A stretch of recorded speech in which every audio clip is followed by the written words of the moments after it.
Amon Amarth with Jomsviking, and this is the first album from this group that we've talked about in 3 years. Weirdly enough, the same thing was true of the last album review that we did of Asking Alexandria is the Black, but while that album was one where the build between 3 years was kind of based off of a lot of internal turmoil, this was one with Jomsviking by Amon Amarth where the build is actually in what the album has come to be and come to represent. If you're confused, don't worry, I'll feed you, baby birds. So this is Amon Amarth's first ever concept release, which seems baffling. It seems insane that this is the first time that it's been attempted by the band, considering they have spoken and taken so much of their lyricism from the Vikings and Norse mythology and everything of that variety that you would have swore that to this point it would have happened at least once. But no, this is the first time. It's crazy, and it's an interesting and unique story, one that may not seem altogether all of that Amon Amarth, considering what the central theme is of the disc. What surrounds and the characters in play will not be as surprising, considering it still does remain very firmly rooted within their traditional lyrical philosophy. However, the overall themology is where the surprise may lie. So with First Kill, the very opening line that we get, the first man that I killed was the Earl's right-hand man. So at this point in time, if you've not taken a peer into the lyric booklet and haven't read anything about this album, you probably have no clue that this is a concept disc, though you probably should, considering the direct nature that this line is delivered. This is something that really opens the door to one of the central plot lines that this concept album really speaks toward. We're not going to talk too much about the plot, and it's principally because I like for folks to experience that on their own and determine their own real thoughts on how a plot was delivered in a concept disc. But we will speak about, bits and pieces here and there.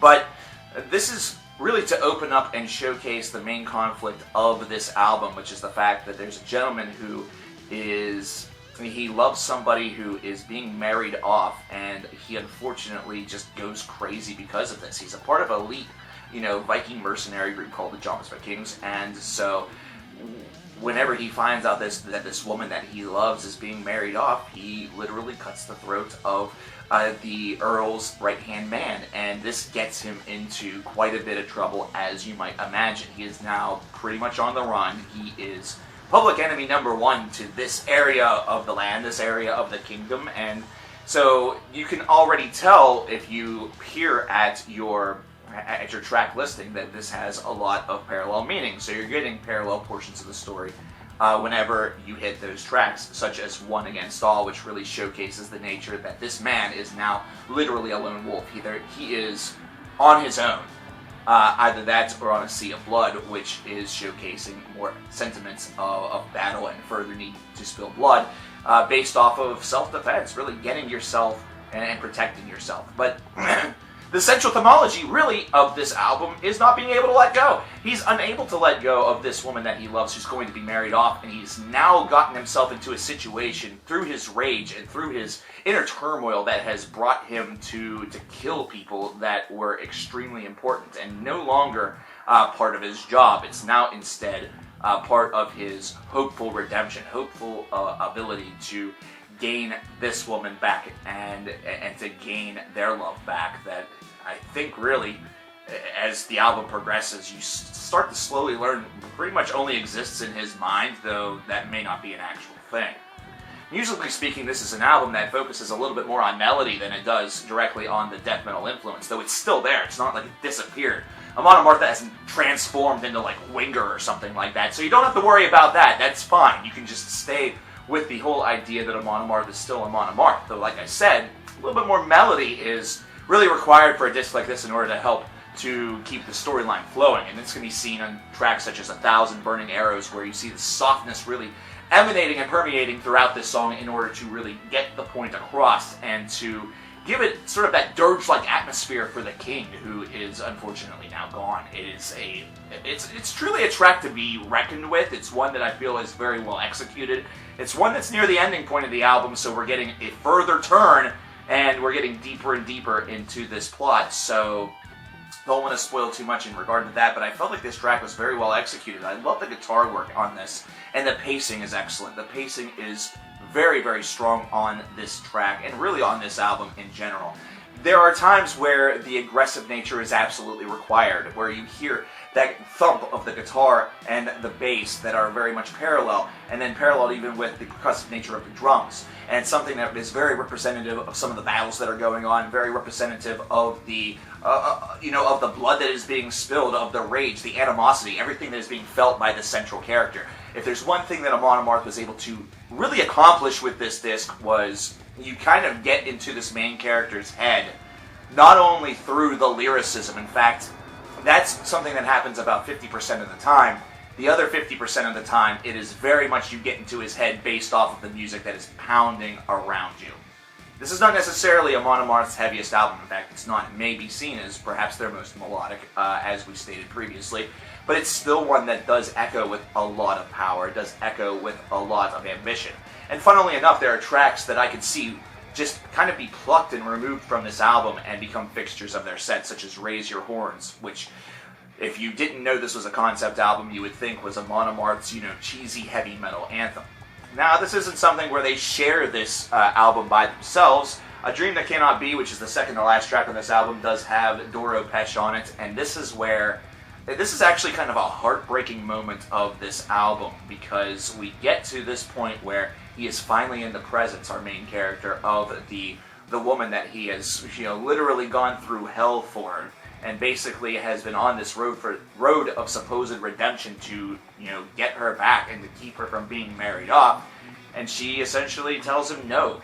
She essentially says, yes, perhaps we've all grown older now, but the same man that I knew that was dangerous is still present. Please leave me alone. Leave me be. And whenever you go through this disc, we are so used in our culture to happy endings that to see this or to hear this rather, is one that, strangely enough, is a lot more applicable. It actually has a lot more relevance and relatability than all the times where we hear happy endings, because society is not always that pleasant. In fact, it's very seldom that pleasant.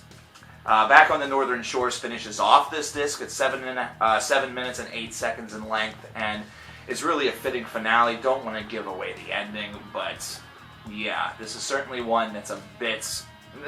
There's a lot to digest here. There's a lot to digest with this album, and I feel that it was pretty well executed. The last disc that we talked about from Amon Amarth was one that just felt a bit... I don't know, it felt safe. It felt like the band was not really pushing forward from sort of Rising from 2011. They just sort of maintained and stayed the course a little bit. This is one where they went a little more of an ambitious route. They did something that they've never tried before, even though they're a band that seems very well suited for it. And I think that they knocked it out of the park. I think they were able to write an interesting story and couple it with their sound, and they didn't have to sacrifice too much about their sound in order to make this happen. They didn't have to completely change their identity in order to make this concept record work, and it kind of just goes to show that, once again, that same sentiment echoed from the beginning of this review. It's surprising to me, and surprising to many, that they hadn't done a concept album before. 83 out of 100 for this album, very well executed, very well done. I think that they could still expand a lot more with their sound, Even though I just praised the fact that they didn't have to sacrifice a lot of their sound, I feel that they could still do a little bit more with it and sort of push the envelope a bit further in order to give themselves a lot more songwriting capability and give themselves, sort of open themselves up to brand new combinations. Almost as though they're, trying to get a combination lock and they just wanted to add another tumbler to it. So instead of there being 4, it's now 5, which is an extra layer of security in the form of a lock. But in the form of a band, it is an extra layer that they can search and seek and craft and create whenever it comes to making music. But I want to know what you guys think about this album. It's a lot to digest, I know, and it's a lot to take in, but it's Amon Amarth, so it's one that's pretty well worth it. They have built quite the following.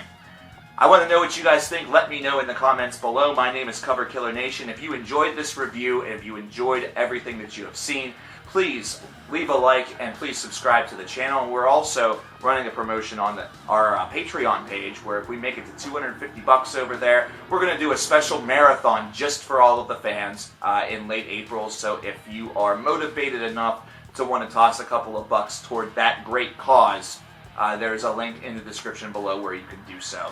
And if you do, of course, I thank you very, very much. Once again, though, my name is coverkillernation. Let me know what you think about this album from Amon Amarth, and I will talk to you guys next time. Peace.